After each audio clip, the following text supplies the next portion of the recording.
कमज़ोर रियासतों को डराओ धमकाओ और जो ताकतवर हैं उन्हें मुज़ाकरात का लालच दो, झांसा दो या फिर मुज़ाकरात के चुंगल में फंसाकर अंदरूनी तौर पर इतना कमज़ोर कर दो कि बिलाखिर उन्हें आपकी झोली में आकर गिरना पड़े।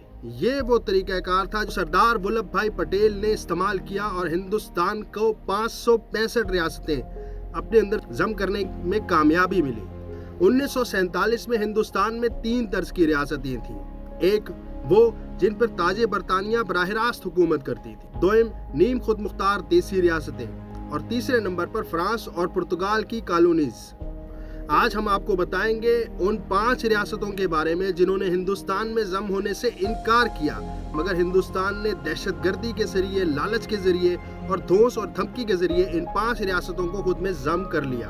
3 जून 1947 के तकसीम हिंद फार्मूले के तहत हिंदुस्तान को 2 नए ममालिक पाकिस्तान और भारत में तकसीम करके आज़ादी दी गई, जबकि 565 देसी रियासतों को ये हक दिया गया कि वो दोनों में से किसी एक मुल्क में शमूलियत इख्तियार कर सकते हैं या खुद आज़ादी का फैसला कर सकते हैं। चाणक्य के चेलों ने इसकी तालीमात पर अमल करते हुए इन रियासतों को भारत में इल्हाक पर मजबूर कैसे किया और पहले दरखास्त, फिर लालच और फिर धौंस और बदमाशी और ताकत के इस्तेमाल, ये वो ज़राए थे जिनकी बदौलत आज ये तमाम रियासतें हिंदुस्तान का हिस्सा हैं और बेशतर में आज़ादी की तहरीक आज भी जारी है।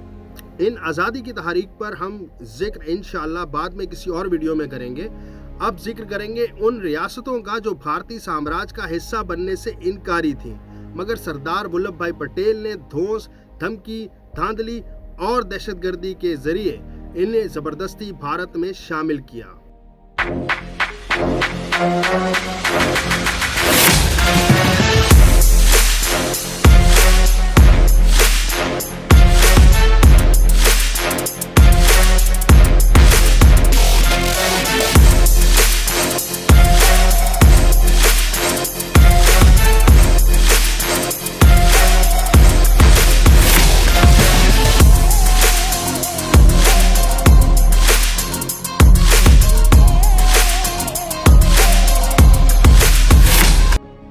सबसे पहले जिक्र करेंगे रियासत त्रावणकोर का। बरतानवी राज की दूसरी अमीर तरीन रियासत त्रावणकोर थी। ये जनूब हिंद में वाक़ है और समंदरी हदूद इसे हासिल थी।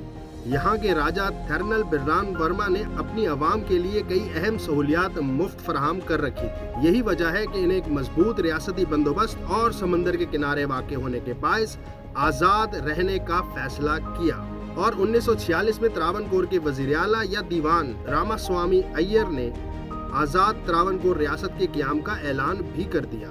मगर भारत की आज़ादी के साथ ही सरदार वल्लभ भाई पटेल की क़यादत में हिंदुत्व के प्रचारक नई रियासत के दहशतगर्दों ने राजा के फैसले को न सिर्फ तस्लीम करने से इनकार कर दिया, बल्कि भारतीय एमा पर दहशतगर्दों ने बाकायदा रियासत में दहशतगर्दाना कार्रवाइयों का आगाज कर दिया। जुलाई 1947 में केरला सोशल पार्टी के दहशतगर्दों ने राजा पर कातलाना हमला तक कर दिया, जिसमें वो बाल बाल बचे। हालात इस नहज पर पहुंच चुके थे कि भारतीय हमायत याफ्ता शरपसंद तबका मुकम्मल तौर पर रियासत पर हावी हो चुका था, जबकि भारत की बराह रास्त फौजी कार्रवाई का खतरा भी मौजूद था।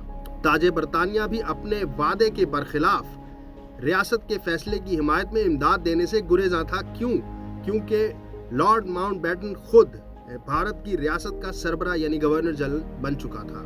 इस सूरत हाल में राजा थर्नल के पास भारत में जम होने के सिवा कोई चारा नहीं रहा। यूं 30 जून 1947 को रियासत त्रावणकोर ने बादल नखास्ता भारत से इल्हाक का फैसला कर लिया।